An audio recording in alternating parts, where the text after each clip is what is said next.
आज का मतदाता टीवी में आपका पुनः स्वागत है।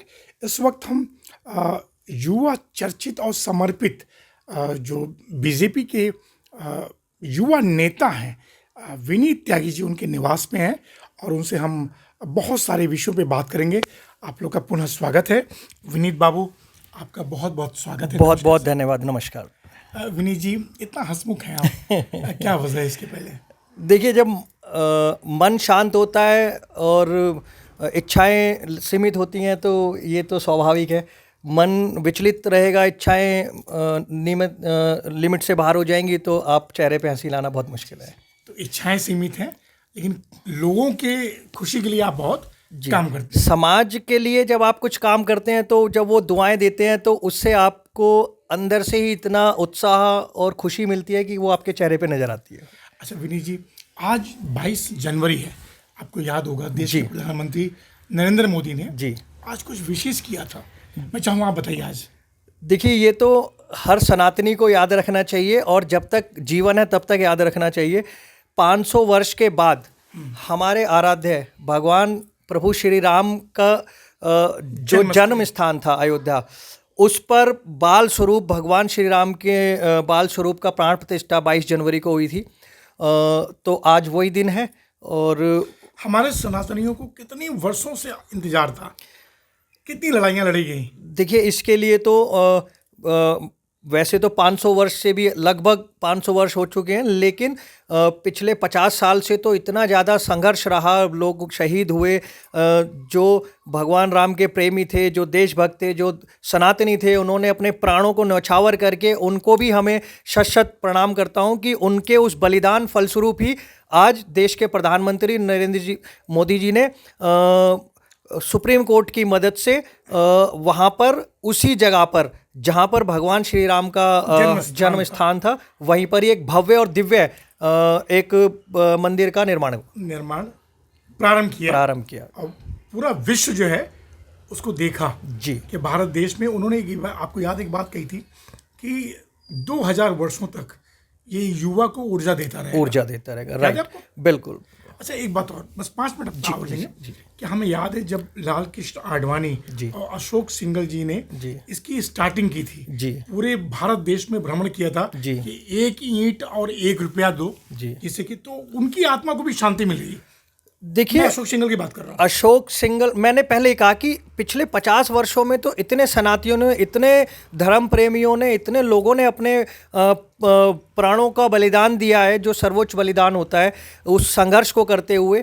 तो निश्चित रूप से उनको भी, वो भी जहाँ भी होंगे आज, वो भी बड़े हर्ष से खुश हो रहे होंगे कि जो उन्होंने एक बीड़ा उठाया था वो पूरा हुआ।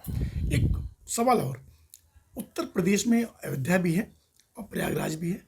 इस वक्त महाकुंभ की पूरी विश्व में चर्चा है लेकिन एक क्वेश्चन मेरा अयोध्या के लिए और है कि अयोध्या में, मैं राजनीतिक सवाल नहीं पूछ रहा हूँ, पूरा विश्व जो है पर्यटन के दृष्टिकोण से अयोध्या को देख रहा है राइट।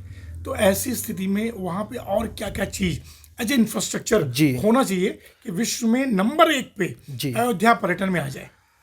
देखिए, क्या होना चाहिए? आप पिछले 1 साल में ही वहाँ पे, अगर आप पिछले 22 जनवरी 2024 से पहले गए होंगे और अब गए होंगे तो आपने वहाँ परिवर्तन देखा होगा।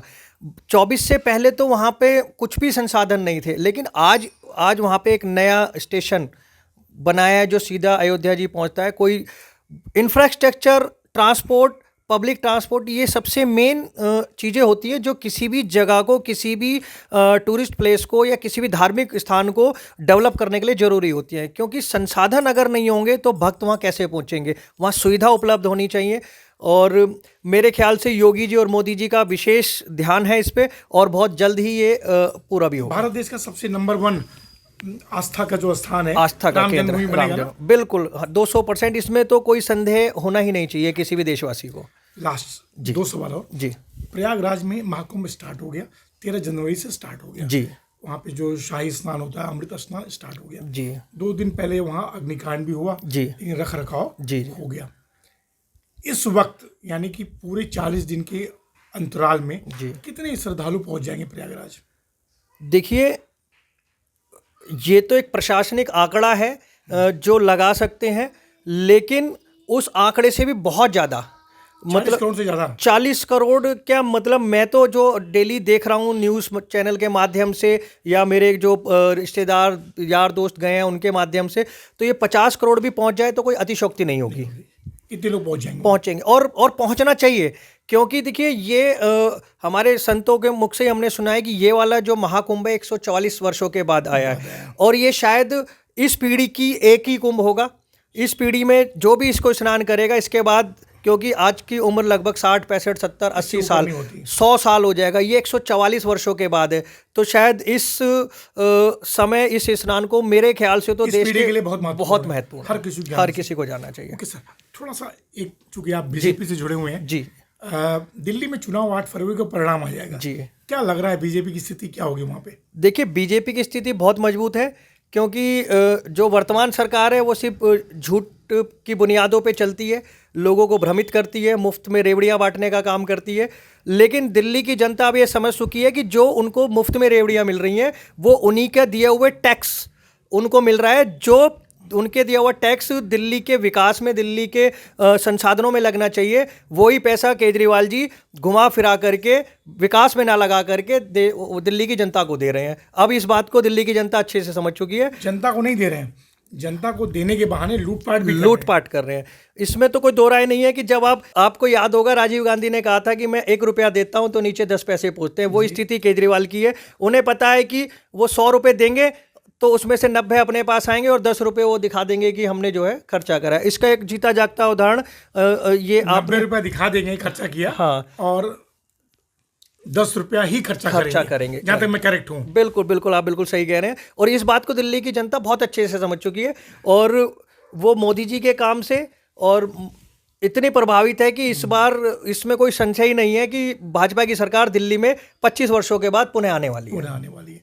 अग्रिम रूप से मेरी बधाई होगी। बहुत बहुत। और एक स्थानीय विषय पे जी, आप 2-3 संस्थाओं से जुड़े हैं जी, कौन कौन संस्थाओं से जुड़े हैं?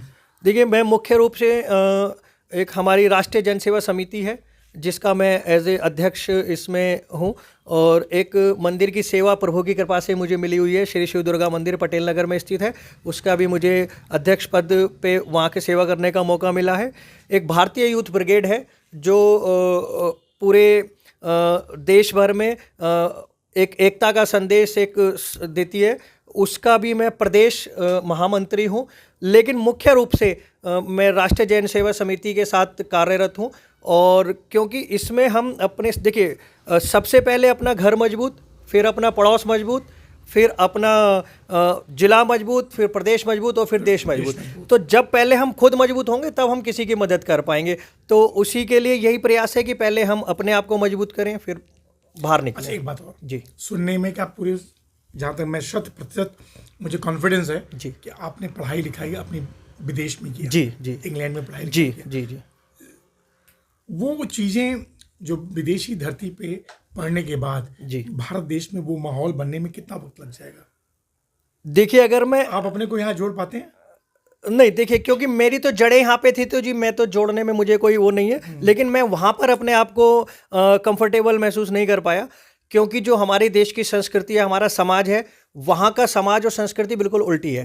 उस चीज़ को अडॉप्ट करने में ना मेरी आत्मा मानी ना मेरा दिल माना, तो इसीलिए मैं अपने पढ़ाई पूरी करके कुछ वर्षों तक वहाँ जॉब भी किया, उसके बाद में मैं परिवार सहित वापस आके और यहीं पे, और यहाँ आकर मैं मतलब अपने परिवार की, देश की, समाज की सेवा करना चाहता हूँ, और प्रभु की कृपा से वो मौका मुझे मिल भी रहा है, समाज का सहयोग भी मिल रहा है जी। अच्छा लग रहा है आपको जी कि बहुत सारी सुख सुविधा और पैसा छोड़कर आप समाज सेवा की तरफ बढ़ रहे हैं। जी बिल्कुल। एक अंतिम सवाल जी, चाय बांटने का कार्यक्रम भी आपका चलता रहता है? जी जी, देखिए चाय बांटने का जो कार्यक्रम है ये हम हर सर्दी में प्रत्येक साल हम इसको करते हैं, और उसमें क्या है, चाय बांटना कोई बहुत बड़ा टास्क नहीं है। लोग कहते हैं चाय तो बांट रहे हैं, होना चाहिए सर। चाय बांटने के लिए उसको देखिए, उसको बनाने के लिए समय चाहिए, ले जाने के लिए समय चाहिए, और बांटने के लिए समय चाहिए। और दूसरी बात, आपके मन में एक भाव होना चाहिए, समर्पित भाव होना चाहिए कि आप समाज के लिए कुछ कर रहे हैं।